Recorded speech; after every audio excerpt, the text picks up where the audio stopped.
Bagaimana dengan bab membid'ahkan menvonis orang lain mubtadi'? Apakah disamakan dengan menvonis orang lain takfir, mengkafirkan orang lain?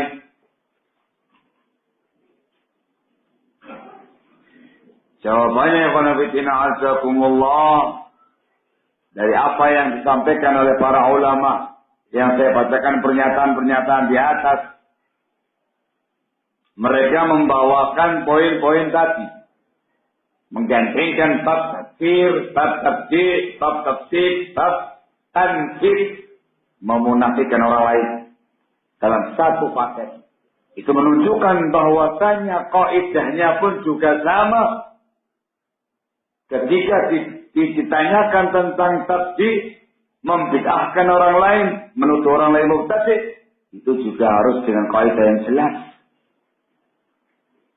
Menghizbikan orang lain harus dengan kaidah yang jelas.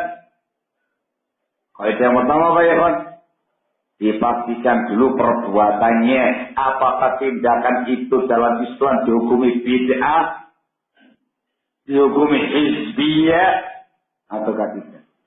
Di sini kamu harus belajar apa itu bid'ah, ragam-ragam bid'ah, macam-macam bid'ah. Ngaji sih, apa itu bid'ah?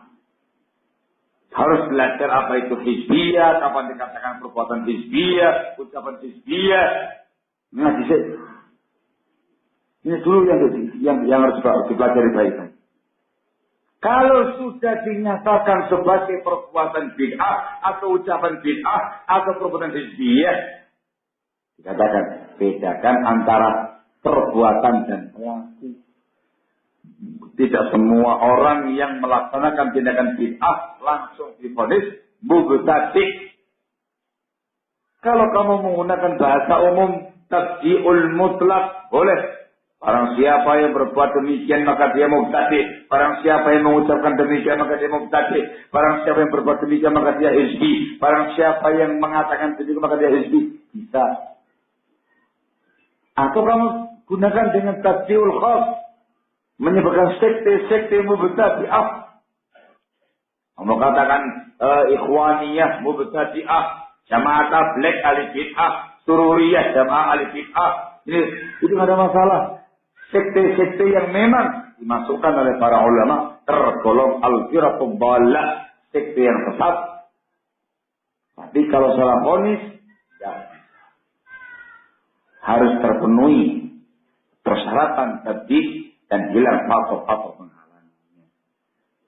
Terkait dengan salah vonis, barakallahu fiik.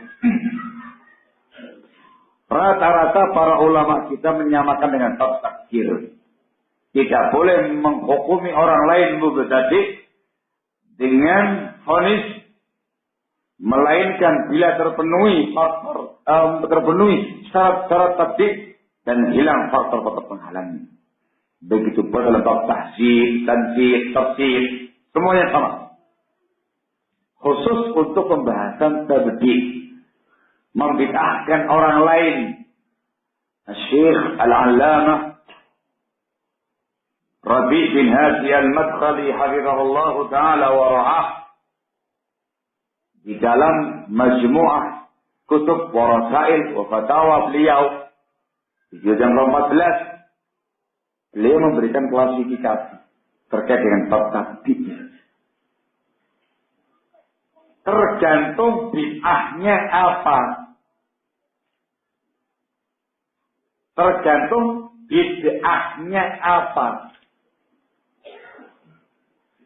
Ada kalanya orang itu langsung divonis mubtadi'. Langsung divonis mubtadi'.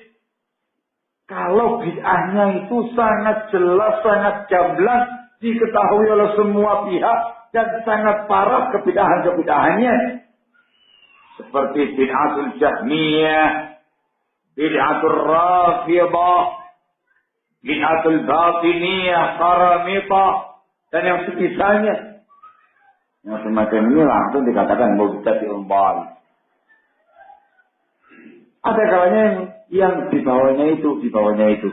Maka ada ketentuan yang disebutkan di atas.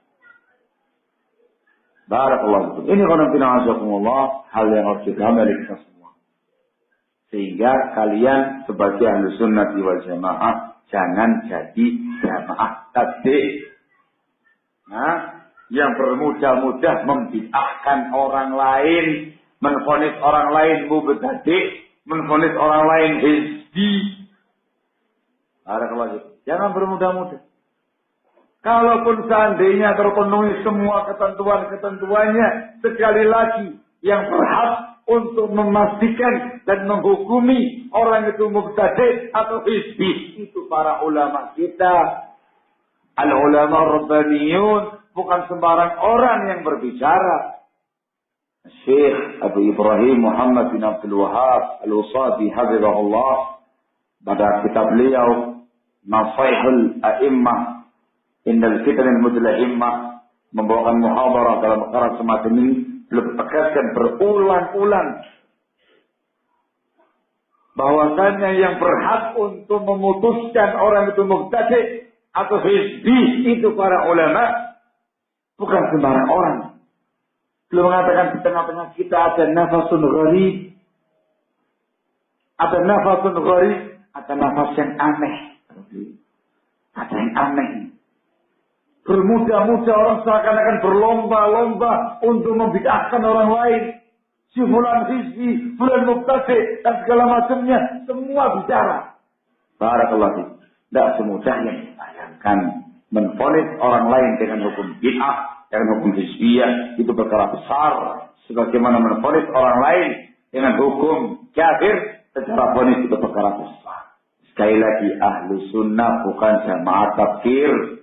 Ahlu sunnah bukan jamaah tabligh, apalagi punya program tabligh MLM.